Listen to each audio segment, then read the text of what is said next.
কষ্ট এখন আমার নিত্যদিনের সঙ্গী, সুখটা হলো এই জীবনের চির প্রতিদ্বন্দ্বী।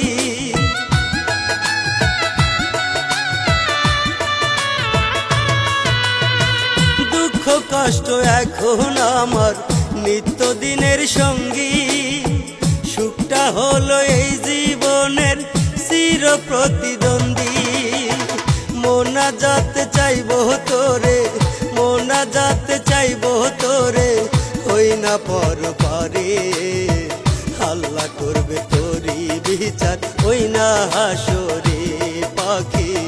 আল্লাহ করবে তোরি বিচার, হই না হাসরে। পাগল বানাইয়া গেলি শিখাইয়া প্রীতি, কেমন করে সইব জ্বালা।